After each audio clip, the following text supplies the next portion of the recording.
Why? I mean, it seems like it goes back to game one. It's been all year searching. Any way to put your finger on how come it was so hard to find the overall game this season? That was tough. We were an average team all year. An average team with high expectations, you're going to be disappointed. We just never found it. There's a number that haunts every elite athlete, whether they want to admit it or not. 30. It doesn't announce itself loudly. It creeps in quietly, a step slower here, a recovery day longer there. And for most superstars, it marks the beginning of the end of the window. LeBron James saw it coming and won a championship before it arrived. Sidney Crosby did the same. But Connor McDavid, arguably the most gifted hockey player to ever lace up a pair of skates, is about to cross that threshold with something missing from his resume that no amount of individual trophies can replace: a Stanley Cup. And the painful truth is, it's not really his fault. 11 seasons into his NHL career, McDavid's individual numbers read like something out of a fantasy novel. Second most scoring titles in league history, 3 Hart trophies, over 1,200 career points, a Conn Smythe trophy that he won in a losing cause, which tells you everything you need to know about the gap between what this man brings and what the organization around him has delivered.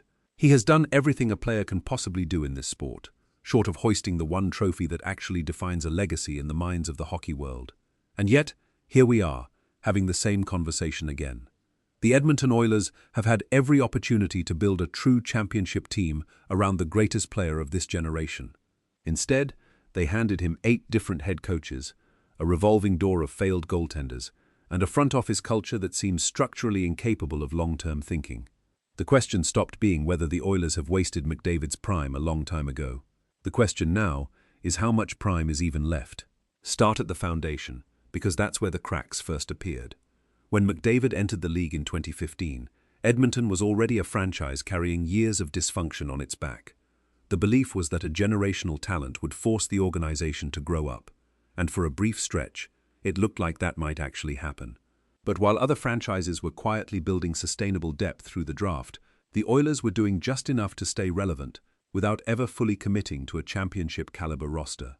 Between 2015 and their most recent Stanley Cup final run, Edmonton drafted 8 skaters who went on to play at least 100 NHL games. That sounds reasonable on paper.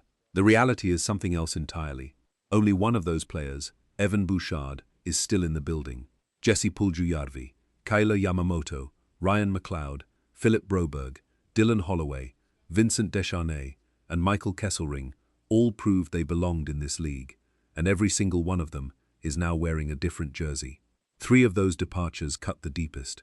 After losing the 2024 Stanley Cup final, the Oilers made a series of decisions that will be dissected in hockey circles for years.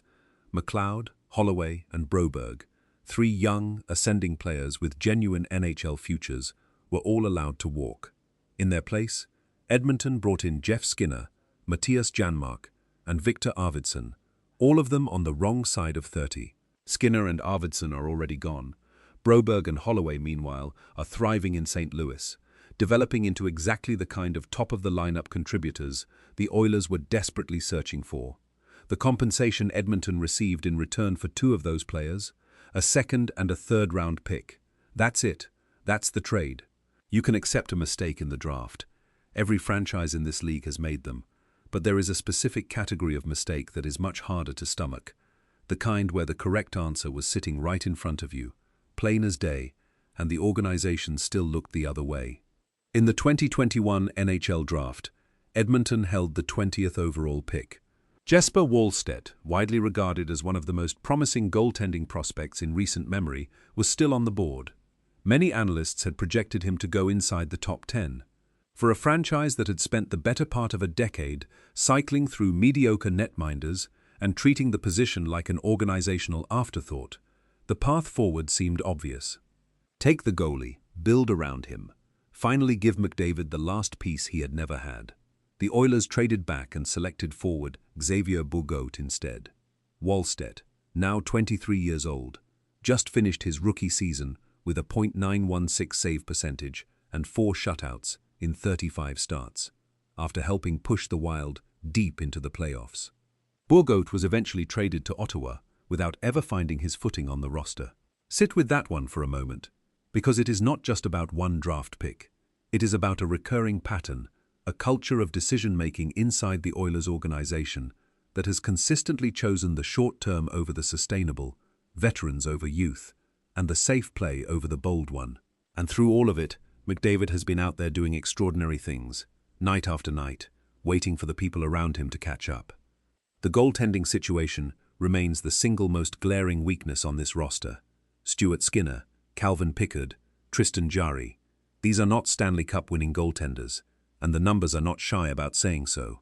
Edmonton has finished in the bottom 10 for goals against above expected in 3 of the last 4 seasons. This is not a goalie problem.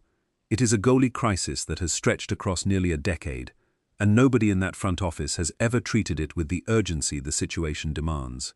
Then there is the coaching carousel, which may be the most alarming subplot of this entire off-season. After parting ways with Chris Knoblauch, the Oilers moved toward hiring Mike Babcock as their next head coach.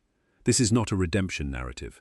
Johan Franzen, a former Detroit Red Wings winger who played under Babcock for years, described him publicly as the worst person he has ever encountered in his professional life, someone who made him genuinely dread coming to the rink because of relentless verbal abuse.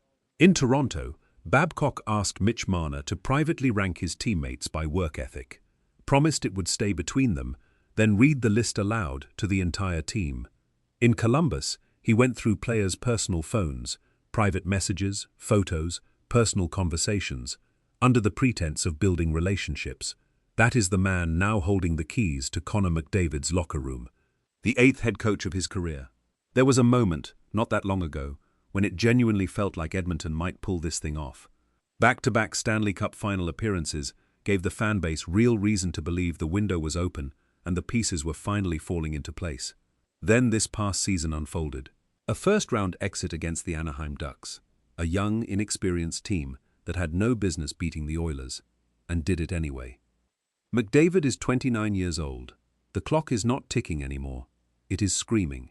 He is on pace to become the greatest player in NHL history to never win a Stanley Cup. And that sentence should send a chill through every single person inside that organization.